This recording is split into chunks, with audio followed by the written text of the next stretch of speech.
Okay, welcome back. So this video is going to cover the next two slides, slide 10 and 11, because it's about the same thing. We're going to talk about the difference between, I have hair in my mouth, the difference between impulsive and compulsive sexual behavior and how that relates to what we're talking about. In 2006, Mick and Hollander researched sexual behaviors that were considered to be inappropriate. And they use the term impulsive compulsive sexual behavior because there is both an impulsive component to what they refer to as the inappropriate sexual addiction cycle and a compulsive component to what they refer to as the inappropriate sexual addiction cycle. My earring just fell out and it's glass, so we don't want it to fall because it will smash everywhere. The impulsive component they refer to as the component that is driven purely by pleasure, arousal, and gratification.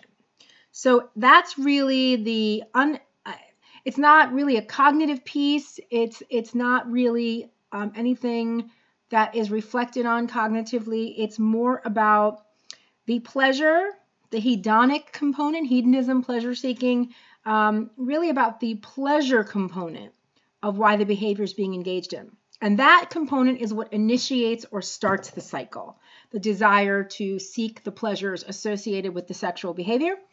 The compulsive component is what they argue perpetuates the behavior.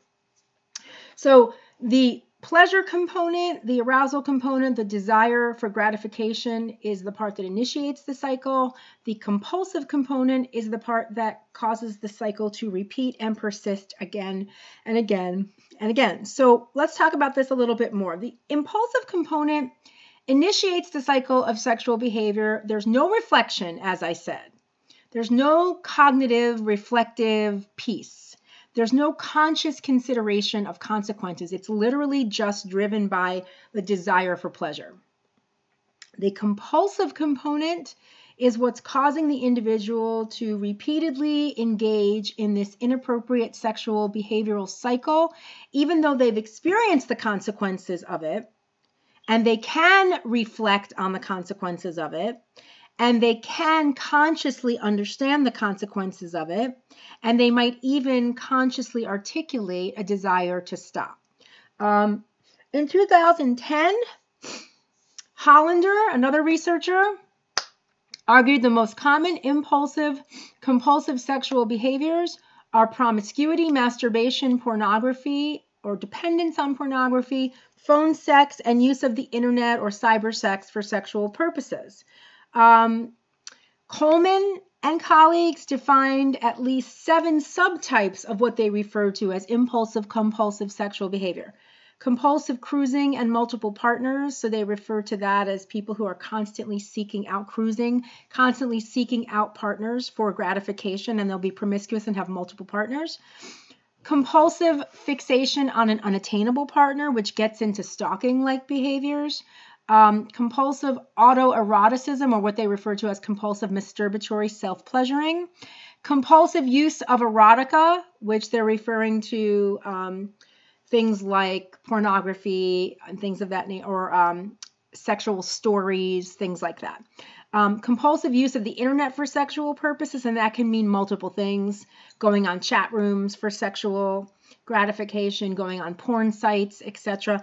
And compulsive sexuality in a relationship, which is kind of interesting. Compulsive multiple love relationships, also kind of interesting, because now we're getting into consensual circumstances. And this is a little bit more controversial, because if you have 2 consenting partners who are considering themselves in a relationship, is there such a thing as compulsive sexual gratification? Like they're having too much sex? Compulsive sexuality in a relationship, what does that even mean?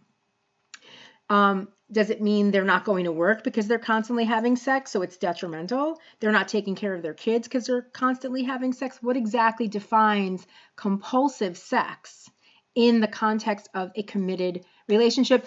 Compulsive multiple love relationships, meaning the person is constantly becoming enamored with people and getting into constant sexual gratification and thinking they're in love with that person and then repeating the cycle with other people.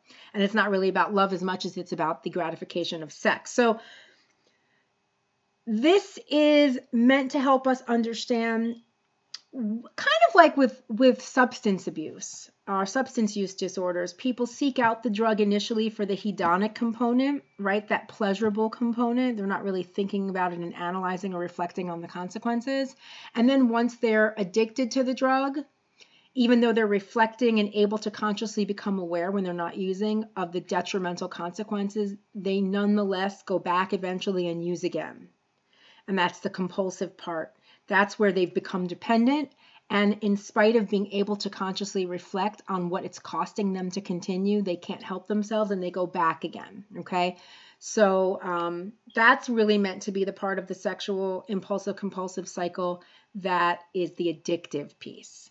The impulsive start is about pleasure seeking. The compulsive component is about being addicted and incapable of controlling oneself from continuing, even though folks are aware of what this cycle is causing them in terms of social, occupational, relational, etc., financial kinds of consequences. So I have a handout. If I was in class, obviously I'd give you a handout. You'll see in parentheses at the end of slide 10, see handout. I'm going to post it on our Blackboard site labeled by this class so that you know this is the handout being referred to in this particular video, and you can find it on our Blackboard site in the PowerPoint in class folder. So I'll post it and I'll send an announcement for where you can find that particular handout related to this slide. Let's move on to slide number 11 for a moment. And I'm going to talk about that handout, by the way, in the next video, but I want to talk about this slide first, slide number 11. Impulsivity, compulsivity, and sexual addiction. Now that we have a sense of the difference between the impulsive and compulsive component of the sexual addiction cycle. Some patients with impulse control disorders may engage in the sexual behavior as a means of enhancing their arousal. But there may also be a compulsive component to their behavior where they continue to engage in the behavior as a way of regulating their dysphoric mood state. There is in the DSM a category known as impulse control disorders. And we have things like gambling disorder, where people are losing everything they have but keep going back again and again and again. We have kleptomania, where people are stealing repeatedly because of the arousal that it brings, not because they want the item or need the money. Things like that. We have trichotillomania, which is a hair pulling disorder, which was considered an impulse disorder, and now it's kind of in the OCD spectrum of obsessive compulsive disorder. So the point is, even though sexual addictive disorders or hypersexual disorders didn't make it into the DSM officially, we do have a category of impulse control disorders, and some case studies and research studies indicate some of the people diagnosed with the impulse control disorders also engage in this hypersexual, impulsive, compulsive, sexually addictive cycle. And they start to use the sexual behavior over time to regulate their dysphoric mood states. And typically dysphoria, we're talking about negative affect like anxiety, depression, anger.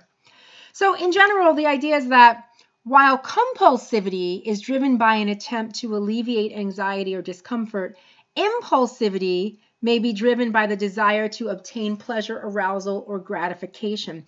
So you can kind of align this a little bit with the positive reinforcement, negative reinforcement cycle that I talked about with drug addiction and alcohol addiction. People start because they are seeking pleasure, and that is positively reinforcing. By using the drug or alcohol, something pleasurable that they desire is returned to them, right?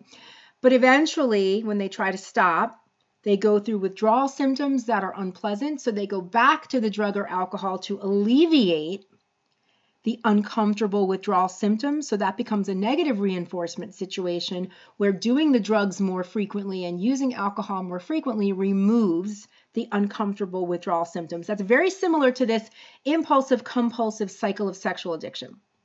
The person might be seeking out the sexual behavior initially to feel arousal and pleasure and gratification. But then when they don't engage in the sexual behavior, they experience depression, anxiety, and dysphoric negative affect. So they go back to the sexual behavior for negative reinforcement reasons because it removes the uncomfortable mood states, the boredom, the anxiety, the depression, the anger. It removes that, and that's negative reinforcement. Both types of these behaviors, impulsive sexual behavior, compulsive sexual behavior, share something in common. In both cases, the individual doesn't seem capable of stopping or inhibiting the behavior or delaying the repetitive behavior. So they'll consciously tell themselves, I gotta stop this. I'm spending, 20 hours on the internet in sex chat rooms. I'm having promiscuity, putting myself at risk for diseases, sexually transmitted diseases, because I'm having all these different partners that I'm sleeping with. I shouldn't do this. And yet they don't seem able to inhibit themselves from going back and doing the behavior again. And the same is true whether it's because they're seeking gratification, the impulsive reason, or whether they're trying to control uncomfortable mood states, the compulsive reason. In either case, there seems to be a loss of control over regulating the behavior, over stopping the behavior, over reducing the frequency of the behavior. So I want to come back to this. I want to come back to the handout that I'm referring to in the next video. So I will catch you on the next video. Oops.